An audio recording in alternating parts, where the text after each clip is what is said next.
रामकृष्ण हरी श्रोते हो. पंढरीची वारी आणि आषाढवारी आनंदवारी या निमित्तानं संपूर्ण महाराष्ट्रातल्या संत मांदियाळी संतांच्या पालख्या मार्गस्थ होत आहेत. आपल्या बीड शहरामध्ये नुकतीच आदिशक्ती मुक्ताबाईंची पालखी येऊन गेली. संतांच्या या भावंडांमध्ये मुक्ताबाईंचं अधिष्ठान, मुक्ताबाईंचं योगदान खूप मोठं आहे. आदिशक्ती मुक्ताबाई म्हणूनच म्हटलं आहे.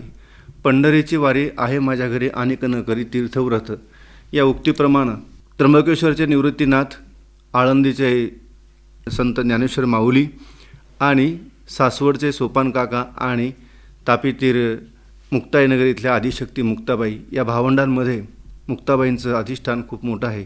या पालखी सोहळ्यामधीलच महाराष्ट्रातील सुप्रसिद्ध कीर्तनकार हरिभक्त परायण विशाल महाराज खोले आज आपल्या आकाशवाणी बीड केंद्राच्या स्टुडिओमध्ये आले आहेत. महाराज रामकृष्ण हरी. रामकृष्ण हरी. महाराज, पंढरीच्या वारीच्या वाटेनं मार्गस्थ होत असताना आज आपण आकाशवाणी बीड केंद्राच्या स्टुडिओमध्ये आलात आणि एकूणच वारीबद्दल काय सांगता येईल? वारी या शब्दाचा दुसरा अर्थ केवळ आणि केवळ आनंद आहे. अच्छा. पूर आला आनंदाचा, लाटा उसळती प्रेमाच्या. एका बाजूला आनंद आहे, एका बाजूला प्रेम ओसंडून वाहत आहे. जगामध्ये जी गोष्ट दुर्लभ होत चालली ती वारीमध्ये सुलभतेनं पाहायला मिळते. म्हणजे माणूस द्या मज माणूस द्या, हां, भीक मागता प्रभू दिसाला. वा. माणसाचा शोध घेता घेता देव दिसेल, पण माणुसकीचं दर्शन काही घडताना दिसत नाही. बरोबर आहे. वारीमधला माणुसकीचं दर्शन घडवणारा, कमी गोष्टीत जीवन जगणारा वारकरी, काही नसताना आनंद साजरा करणारा वारकरी या वारीत अनुभवता येतो. लहान थोर सर्वच आबाल वृद्ध या वारीमध्ये असतातच. या मुक्ताबाईंच्या बद्दल या संत परंपरेमध्ये संत जनाबाई आहे, संत मुक्ताबाई आहे, संत बहिणाबाई आहे, संत वेणाबाई आहेत. मुक्ताबाईंचं अधिष्ठान काय सांगते?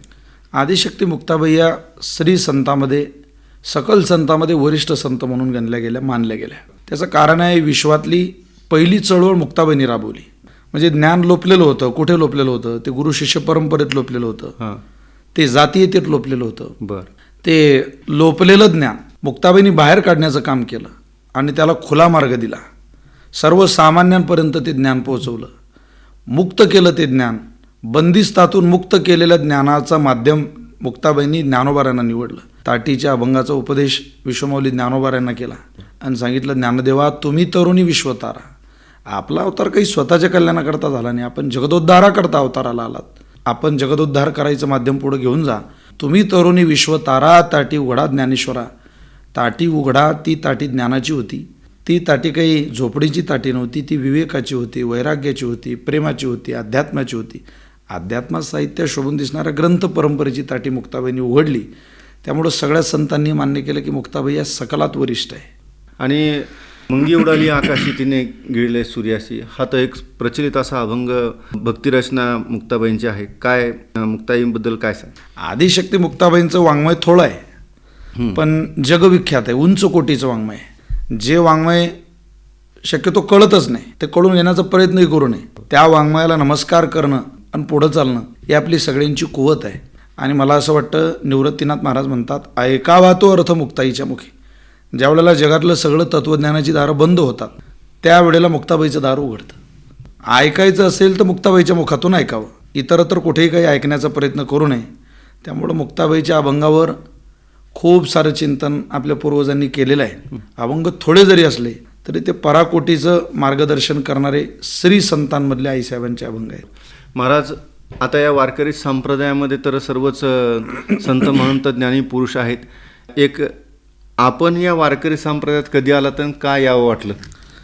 मी 1999 साली मुक्ताईनगरला शिकायला आलो. त्यावेळेला सहकार महर्षी भाऊसाहेब प्रल्हादराव पाटील हां, यांनी वारकरी संप्रदायिक पहिलं शिबिर घेतलं. माझे श्रीगुरू या सोहळ्याचे प्रमुख आदरणीय रवींद्र महाराज हरणे बाबा हां, यांनी खऱ्या अर्थाने पुढाकार घेतला आणि 99ला ते शिबिर संपन्न झालं. माझा 91चा जन्म आहे, म्हणजे मी लहान होतो तेव्हा. त्यावेळेला 700-750 विद्यार्थी गोळा झाले होते आणि त्यातून मी सगळ्यात लहान होतो. घरात वारकरी संप्रदायाचं वातावरण होतं. वडील उत्तम मृदंग आहे, वादक आहेत. आणि वडिलांची, आजोबांची आमची दर महिन्याची मुक्ताबाईची वारी. बरं. मरेपर्यंत आयुष्यभर आमच्या आजोबांनी दसमीला घरून निघावं, हां, संध्याकाळी मुक्ताईनगरला पोहोचावं, हां, दसमीचं तिथे सेवा करावी, एकादशीला तिथं सेवा करावी, द्वादशीचं पारणं सोडून घरी यावं, असं जन्मभर केलं. आणि त्यांचा तो प्रसाद आमच्या वडिलांपर्यंत आला. तेच तिसऱ्या पिढीत माझ्याजवळ आलं. आमचं भाग्य आहे की मी लहानपणापासून आईसाहेबांची सेवा करता करता आज हा महाराष्ट्रभराचा प्रवास करता आला. पण हा प्रवास आता हरिभक्तपरायण विशाल महाराज खोले म्हटलं की एक संपूर्ण सगळीकडं पिंगळा वगैरे तुमचं जे हे सगळं प्रसिद्ध लोककला परंपरा तर आपण सगळ्या जोपासलेल्या आहेतच, पण कीर्तन या परंपरेतून आपल्याला काय काय सांगता आलं समाज प्रबोधनात्मक? मी थोडंसं कीर्तन या परंपरेला नटवण्याचा माझ्या पद्धतीनं अल्पमतीने प्रयत्न केलेला आहे. जे काही या राज्याला गरज आहे, जे आपण केलं पाहिजे, म्हणजे मग त्यात सगळेच विषय आपण हाताळले गेले पाहिजे. त्यात विशेषतः माझा तरी उद्देश, मी माझ्यापुरतं व्यक्तिगत बोलतो, तो तरुणांना इकडं आलं पाहिजे. जास्तीत जास्त तरुण जोपर्यंत तुमच्याशी जुळत नाही, कारण एक तरुण जुळाला तो 30 वर्ष संप्रदायाची पताक पुढे घेऊन जाईल. तो विचाराच्या पायाने इतका मजबूत व्हावा की त्याला काही धाकच वाटू नये. जो समतेचा संदेश संतांनी दिला, एकतेचा संदेश संतांनी दिला, तो महाराष्ट्राच्या शेवटच्या माणसापर्यंत रुजू झाला पाहिजे. वारकरी संप्रदायाचा विचारच मुळात सगळ्यांना घेऊन चालला आहे. स्वतंत्र वाटचाल या वारकरी संप्रदायाची आधी नव्हती, पुढेही कधी नसेल. त्याला फाटा फोडण्याचे अनेक प्रयत्न कदाचित होतही असतील, ते व्यक्तिगत भाग आहे, परंतु सगळ्यांना घेऊन चालायचं. कबीर मोमीन लतीफ मुसलमान, सेना नावी जान विष्णुदास, चोखा मेळा बंका जातीचे महार. आमच्या वाटचालीमध्ये संध्याकाळचं भजन जर आपण पाहिलं तर आम्ही नामजप असा करतो, निवृत्ती ज्ञानदेव सोपान मुक्ताबाई एकनाथ नामदेव तुकाराम चांग बोधला, शेख मोहम्मद सावता माळी गोरा कुंभार जनाबाई मीराबाई एकनाथ नामदेव तुकाराम निळोबा, इथपर्यंत ही परंपरा आहे. आनंद वाटेल आपल्याला, बीड शहरामध्ये जो सुभाष रोड होता, सुभाष रोड हे नाव होतं, एका मुस्लिम माणसाने प्रस्ताव मांडावा की या मार्गाने मुक्ताबाई जातात, या रस्त्याला मुक्ताईचं नाव द्यावं. मुस्लिम समाजाच्या एका माणसाने ज्या वेळेला तो विषय काढला, सभापतींनी ठराव पास केला, नगरपालिकेने त्या रोडला मुक्ताई पालखी मार्ग नाव दिलं, त्यावेळेला आमच्यासारख्या वारकऱ्याच्या डोळ्यात निश्चित पाणी येतं की 20 वर्षाच्या रस्त्यानं आपण मुक्ताबाई म्हणत चाललो. तिथं इतकी गोड समता आणि इतका आनंद असेल तर आपल्या प्रवासाचं खरं पंढरीच्या अगोदरचं हे फलित आहे. बरोबर आहे. महाराज, असंख्य कीर्तनामध्ये आपण पाहतोय की सगळे टोपी घातलेले, काही फेटा बांधलेले, अशी सगळी वृद्ध मंडळी कीर्तनामध्ये असतं. पण खरंच कीर्तन या परंपरेचा वृद्धांसाठीच उपयोग आहे का तरुणांसाठी उपयोग? खरं पाहिलं तर तरुणांनी घडण्यासाठी कीर्तनाची परंपरा महाराष्ट्रामध्ये. वारकरी संप्रदाय हा तरुणांचा संप्रदाय आहे. ज्ञानोबांनी 16व्या वर्षात ज्ञानेश्वरी दिली समाजाला. मुक्ताबाईंचं, ज्ञानदेवांचं, विश्वगुरू निवृत्तीनाथांचं, सोपान काकाचं वय जर आपण बघितलं तर यांनी जी क्रांती केली ही वृद्धपणात केलेली क्रांती नाही, ती बालपणातली उपजताची ज्ञानी. हे वर्म जाणून आले लोटांगणी चांगदेव, वयोवृद्धालाच वयालाच किंमत असती तर चांगदेव महाराजांच्या 1400 वर्षाला फुले मारायचं कारणच पडलं नसतं. 1400 वर्षाचे चांगदेव महाराज. पण मुक्ताबाईची भेट झाल्यानंतर म्हणतात, चांगदेव म्हणे आजी जन्म आलो, गुरुपुत्र झालो मुक्ताईचा. हे जे प्रमाण आहे हे मला असं वाटतं वयाच्या प्रबोधे विचार ज्या नाही. खूप वय वाढलं आणि काही आपल्याला काही आपल्या जगण्यात प्रोक्तपणा आला नाही, काही गांभीर्य आलं नाही. तेच ही हा चालू आहे, रोज दिवस उजाडतोय, रात्र होते, याला नाही आयुष्य म्हणत. दररोज ऊर्ध्वगामी बदल, दररोज नवीन सूर्य, रोज नवीन ज्ञानाचा प्रकाश, रोज नवीन अभंगाची चिरकाल स्मरणिका आपल्या अंतःकरणात साठवून देणारी संप्रदायाची परंपरा. आणि त्याकरता तरुणच असला पाहिजे. आज त्याने परमार्थ केला तर तो भविष्यात त्याच्या उपयोगाला येईल. आता जी आपली, मला वाटतं महाराष्ट्रामधली सगळ्यात दूर अंतरावरनं पंढरपूरला जाणारी मुक्ताबाईंची पालखी आहे, किती अंतर आहे? आणि तसं वाटचालीचं अंतर आडे वेडे मिरवणुका धरून जर टोटल मोजलं तर 720 किलोमीटर पडतं. 720 किलोमीटर. तरी काही वर्षापासून आम्ही थोड्याशा मिरवणुका बंद केल्या, कारण रात्र होत होती वारी पोहोचायला, पालखी पोहोचायला. तळावरती समाजारतीला झाल्याशिवाय काही मंडळी अन्नसुद्धा घेत नाही. बरोबर. आमचे हरणे बाबाही सगळे नियम पाडून असतात, त्यामुळं त्यांच्याही तब्येतीची काळजी, या सगळ्यांच्या मुक्ताई फड परंपरेच्या सेवा करणाऱ्या साधू संतांची काळजी आपल्यालाच घ्यावी लागेल, म्हणून आम्ही थोडेसे काही नियम बदलले. आता किती वारीमध्ये किती पुरुष, किती महिला वगैरे सगळं? तसा वारीसोबतचा समाज, या वारीची पद्धत अशी आहे की आमच्या पुढं आता 20-25 किलोमीटर ज्या पण दिंड्या तुम्हाला दिसत आहे त्या सगळ्या मुक्ताबाईच्या तळावरच्या दिंड्या, मुक्ताबाईच्या दिंड्या आहे. बरं. फक्त आम्ही यांना संघटित एकत्रित चालवत नाही. मग का चालवत नाही लोक आम्हाला बऱ्याचदा विचारतात की ज्ञानोबा सोबत चालतात सगळे, तुकोबा सोबत चालतात, पण दिवसागणिक पॉप्युलेशन वाढते, लोकसंख्या वाढते, या प्रशासनाला होणारा त्रास, पोलीस विभागाला विशेषतः त्रास ट्रॅफिकचा खूप मोठा होतो आम्ही सोबत चाललो तर. त्यामुळे आम्ही बदलले नाही. आणि जे मुक्काम आहे ते छोट्या छोट्या गावांमध्ये, आता बीड हे शहर मोठं आहे पण सगळीच गावं मोठे नाहीत ना, तर सगळ्या गावामध्ये इतके वारकरी थांबवणं आणि त्यांची व्यवस्था सगळी गावाची 15 दिवसाची बिघडून जाणं, याला काही वारी आमच्या विचारानं म्हणत नाही. त्यामुळे यांना आहे तिथंच थांबवायचं. 20 किलोमीटर 25 किलोमीटर पुढं काही दिंड्या, 20 किलोमीटर 25 किलोमीटर मागे काही दिंड्या अच्छा. आणि मुक्ताबाई सोबत हां. या सगळ्या दिंड्यांचे प्रतिनिधी म्हणून हं. आम्ही इथं चालत असतो. बरोबर. तरी हजारोंचा समाज आज महिला पुरुष आईसाहेबांसमवेत चालतोय, आपण बघताय. महाराज, कीर्तनाची परंपरा वारकरी संप्रदायावर तुम्ही तर आहातच, पण जेव्हापासून तुम्ही आत्तापर्यंत वारकरी संप्रदायात किंवा कीर्तनामध्ये किंवा पालखीमध्ये येत आहेत या दिंडीमध्ये, तर गोडता अनुभव आलेले असतातच किंवा काही अशा आठवणीतले काही अविस्मरणीय अनुभव काय असतील? अनुभव खूप आहेत साहेब. हं. वाटचालच अनुभवाची आहे, हं, हं. प्रत्येक दिवसाची आहे. आणि तुका म्हणे इथे पाहिजे अनुभव शब्दाचे गौरव कामाने. क्या बात. प्रत्येकाला रोज नवीन अनुभव आहे. आपण अनुभवाचा सार एवढाच आहे हं. की आपण एकदा तुळशीची माळ गळ्यात घालून बघा, हं. एकदा गोपीचंदनाचा टिळा लावून बघा, मुक्ताबाईच्या सोहळ्यामध्ये एकदा मन मुराद नाचून बघा. मानवी जीवन मिळालं कसं, या 3 गोष्टी केल्या हं. तर तुम्हाला उत्तर शोधायचा आणि कोणाला प्रश्न विचारायची गरज पडणार नाही की मी जन्माला कशाला आलो. बरोबर. आणि आमच्यासमोर ते अनेक अनुभव आहेत लोकांचे. लोक आम्हाला येतात, माझं जीवन असं होतं तसं होतं. वास्तविक चमत्काराकडं पाहून प्रवेश करणारा कधी वारकरी संप्रदाय नाहीच आहे मूलतः. पण अनुभव, माझ्यात झालेला बदल म्हणजे स्तुती नाही पण वस्तुस्थिती मानणारा हा संप्रदाय. अगदी. आणि वस्तुनिष्ठ या संप्रदायाची आचारसंहिता आहे. ती आचारसंहिता पाळून आपण प्रवास करत असतो. त्यामुळं अनुभव रोज येतात आणि समाधानकारक येतात. आता एकूणच काय आहे की संपूर्ण महाराष्ट्रामध्ये हरिभक्तपरायण विशाल महाराज खोले म्हटलं की एक वेगळं वलय प्राप्त झालं आहे. हे असं प्राप्त झाल्यानंतरची आपली प्रतिक्रिया काय? काही वलय नाही, आपल्या मनाचा मोठेपणा आहे. आमच्या जीवनात मुक्ताबाईंनी फक्त आणि फक्त चाललेली सेवा ही टिकून ठेवावी, आईसाहेबांचा नामजप गाता गाता आयुष्याचा शेवटचा श्वास निघावा, एवढंच मागणं आहे. महाराज, प्रसिद्धीने काही नाही साहेब. 2-4-5 वर्षाचा कालावधी असतो. मलाही लोक 2-4-5 वर्ष ऐकतील. काही काळ ठरलेला बांधलेला नसतो कोणाला. बरोबर. महाराज, आत्ता या कीर्तन परंपरेमध्ये वारकरी संप्रदायामध्ये आता काय विष्णू महाराज जोगांची खूप मोठी परंपरा आपल्या महाराष्ट्राला लाभलेली आहे.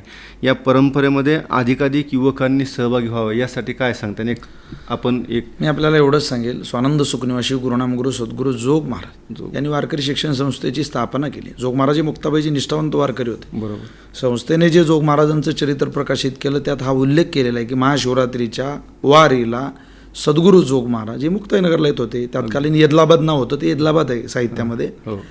आईसाहेबांकडे या सगळ्या संत परंपरेला घेऊनच सद्गुरू जोग महाराजांनी ही परंपरा सांभाळली, ही संस्था स्थापन केली. त्यावेळेला केवळ कीर्तनकार घडवणं, केवळ गायक घडवणं, केवळ वादक घडवणं हा जोग महाराज वारकरी शिक्षण संस्थेचा कधी उद्देशही नव्हता, तो आजही नाही आहे. माणूस घडवण्याचा कारखाना आमच्या जोग महाराजांचा आहे. आणि माणूस घडवण्याकरता वारकरी संप्रदायाची वाटचाल सद्गुरू जोग महाराजांनी पुढे नेली. ते आमच्यासारखे हजारो लेकरो, मला शिकता जरी त्या संस्थेत आलेलं नसलं तरी माझ्याकडे आलेलं सगळं परंपरेचं ज्ञान हे सद्गुरू जोग महाराज बघते बाबा या परंपरेतूनच आलेलं आहे. आणि महाराज, मग आता पुढची आता पंढरपूरपर्यंतची आपली वाटचाल कशी असते? जळगाव, बुलढाणा, जालना, बीड, धाराशिवचा काही भाग आणि त्यानंतर सोलापूर जिल्हा तसा आमचा प्रवेश आहे. मध्य प्रदेशाच्या बाँड्रीवरून निघालेली तर कर्नाटकाच्या बाँड्रीपर्यंत जाणारी, तापी तीरावरून निघालेली भीमा तीराला भेटणारी, संत तीर्थावरून निघालेली देव तीर्थाला जाणारी ही आई साहेबांची वारी आहे. ती पूर्ण व्हावी या तुम्ही आम्हाला सगळ्यांनी आशीर्वाद द्यावे, सदिच्छा शुभकामना. आणि तिथं गेल्यानंतर किंवा म्हणजे तुमचं आता वारीमधले दिनक्रम कसे असतात काय? पहाटे 3 वाजेपासून दिनक्रम चालू होतात. ते वारकरी सगळे 3 वाजेला उठणार म्हणजे उठणार. 3, 3:30, 3:45पर्यंत सगळे तयार होऊन 4:45ला काकडा चालू होतो. 6 वाजेपर्यंत आईसाहेबांचा काकडा चालतो. 6 वाजेला आईसाहेबांची आरती होते, काकडा आरती. 6ला संपन्न झाली आरती, घालीन लोटांगण होता बरोबर ज्ञानोबा तुकाराम जयघोष चालू होऊन पालखी पुढच्या प्रस्थानासाठी तिथून हलत असते. 6 वाजेला जगातलं सगळ्यात मोठं मॅनेजमेंट आहे वारी. आपण म्हणतो की आपलं विमानाचं तिकीट जरी काढलेलं असलं कधीतरी ते वेळेच्या अभावी चुकतं. आम्हाला असं आठवत नाही की आम्ही चालतोय तितक्या दिवसापासून की 6 वाजेला आम्हाला 1-2 महिला 1-2 पुरुष असं म्हणायला आले की आमचं राहिलं, तुम्ही कसे निघाले. उलट 5ला जरी आम्ही निघायचं ठरवलं तरी वारकरी तयार असतात. इतका उतावीळ वारकरी. 30 किलोमीटर चालून रात्री दमून झोपलेला सकाळी पुन्हा त्याच ऊर्जेने उठून पंढरपूरला धावत निघतो. ही वारी ही परंपरा संपूर्ण महाराष्ट्रामध्ये कुणाही आमंत्रणाविना, कुणाही निमंत्रणाविना चाललेली लोकजनशक्तीची चळवळ आहे, आध्यात्मिक चळवळ आहे. या चळवळीमध्ये महाराज तुम्ही वेगवेगळे लोककला प्रकार केले, त्यातलाच तुम्ही जो पिंगळा आहे तर तो तुम्ही जरा थोडंसं सादरीकरणातून जर केला आमच्या अनेक श्रोत्यांना थोडंसं त्यात एक वेगळंपणा. पिंगळा नावाचं हे प्रकरण नाथ महाराजांचं आहे. उपदेशातले काही प्रकरण आहे. संतांनी आंधळे, पांगडे, मुका, जोगी, बहिरा, नाट, वासुदेव, गवळणी आदी करून अनेक प्रकरणं केले. त्यातलं हे जिव्हाळा नावाच्या चॅनलच्या माध्यमातून पिंगळा नावाचं प्रकरण महाराष्ट्राच्या घराघरात पोहोचलं आहे. छोट्या छोट्या बच्च्यापर्यंत पोहोचलं आहे. आमच्यासारख्या सामान्य कुटुंबातल्या मुलाकडून ते सगळं आईसाहेबांनी करून घेतलं, नाथ महाराजांनी करून घेतलं आहे. आमचं भाग्य आहे. तुम्हाला सगळ्यांना ऐकायची इच्छा आहे तेवढे कडवा ऐकूया आणि तुमची आम्ही रजा घेऊया. त्याचा अर्थ असा आहे की आपण हे आम्ही सांगतोय ते ऐका, नाही तर आपल्याला त्रास होईल. त्यात वरची आडी, खालची आडी असे बरेच अभंगातली चरणं आहेत. त्या एक पहिलं चरण ऐकवतो आपल्याला.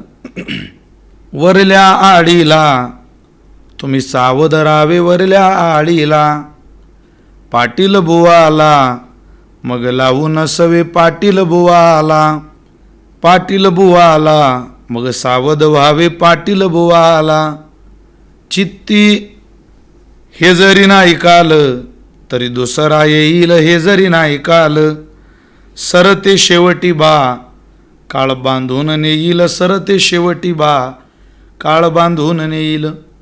एका जनार्दनी आमचे काय बाजाईल, पिंगळा महाद्वारी बोली बोलतो देखा, पिंगळा महाद्वारी. महाराज, एकूणच वारकरी संप्रदायामध्ये आपली एक प्रत्येकाची इच्छा असते की पंढरपूरला गेल्यानंतर पांडुरंगाला सगूनच त्याचं साकार असलेलं रूप आपल्याला बघायचं, आपल्या डोळ्यामध्ये ठेवायचं, साठवायचं, हृदयामध्ये साठवायचं. पण एवढ्या गर्दीमध्ये ते शक्य होत नाही. तेव्हा आपला भोळा भावडा वारकरी चंद्रभागेचं स्नान, नामदेव मारीचं डोकं टेकवणं आणि मग एकूणच त्याची तिथली दिनचर्या असते. तर ह्या वारकऱ्यांच्या दिनचर्येबद्दल तिथल्या काय असं सांगता येईल? साहेब, वारी तुम्ही सुद्धा करू शकता मानसिक. आता तुम्हाला सुट्टी मिळणार नाही, मग तुम्ही वारी करू शकत नाही? करू शकता. काय करायचं? इथं आहे आकाशवाणीच्या केंद्रात ऑफिसमध्ये बसून म्हणायचं, ऐसी पंढरी मनिजे ध्याती त्यासी तीही लोकी गती, जे अनेका तीर्था जाती तीर्थे वंदिती तयासी. बसल्या बसल्या इथूनच चंद्रभागा पाहिजे, इथूनच चंद्रभागेचं स्नान करायचं, मानसिक स्नान, पुंडलिकाचं दर्शन करायचं, पांडुरंगाची ध्वजा पाहायची, कळस पाहायचा, पांडुरंगाचं मंदिर पाहायचं, प्रदक्षिणा घालायची, नामदेव पायरीवर डोकं टेकवायचं, आज जायचं पांडुरंगाला, इथूनच पाहायचं. परमार्थ साहेब, देव पाहण्याचा विषय किंवा पंढरपूरपर्यंत हे जे हजारो लाखो वारकरी जात आहे, हे काही देव पाहायला जात नाही. बरोबर. देव पाहिलाय म्हणूनच पंढरपूरला जात आहे. आषाढी कार्तिकी सांगत असे मज गुज पांडुरंग. आषाढी कार्तिकी विसरू नका मग सांगत असे गुज पांडुरंग. देव स्वतः सांगतो, विसरू नका मला, मला तुमची आठवण येते. एकल्यानी कंठेची म्हणून या येणे केली निर्माण 14 भुवने. मी काही एकटा, मला करमतही नाही, तुम्ही एकटे राहू नका. मी हे सारं निर्माण केलं की तुम्हाला एवढंच करता निर्माण केलं की तुम्ही वेळोवेळी माझ्याकडे येत जा. जगामधला एकमेव असा देव आहे की ते समचरण त्याच्या पायावर आपल्याला डोकं ठेवता येतं असा. महाराज, मुक्ताबाईंचे असे अनेक अभंग आहेत, त्यातलेच आमच्या श्रोत्यांना एखादा तुमच्या चांगल्या सुमधुर अशा आईसाहेबांचे अनेक अभंग आहेत. त्यातलं एक ताटीच्या प्रकरणातले सुंदर अभंग आहे. काय अभंग आहे आईसाहेबांची? धारणा बघा. संत तोची जाना जगी, संत तोची जाना जगी, दया क्षमा ज्याचे अंगी, दया क्षमा ज्याचे अंगी, लोभ अहंता नये मना, जगी विरक्त तोची जाना, इह परलोकी सुखी, शुद्ध ज्ञान ज्याचे मुखी, इह परलोकी सुखी, शुद्ध ज्ञान ज्याचे मुखी, लोभ हंता मागे सारा, ताटी उघडा ज्ञानेश्वरा. महाराज, आज आपण आकाशवाणी बीड केंद्राच्या स्टुडिओमध्ये येऊन मुक्ताबाई, आदिशक्ती मुक्ताबाईचं अधिष्ठान, मुक्ताबाईंचं सगळं संतांमधलं योगदान याबद्दल आपण माहिती, ज्ञान विषद केलं आणि एकूणच वारीची परंपरा, मुक्ताबाईची पालखीचे मार्गक्रमण याबद्दल सविस्तर माहिती सांगितली. त्याबद्दल मी आमच्या आकाशवाणी बीड केंद्रातर्फे आणि सर्व रसिक श्रोत्यांतर्फे आपले आभार मानतो. रामकृष्ण. रामकृष्ण.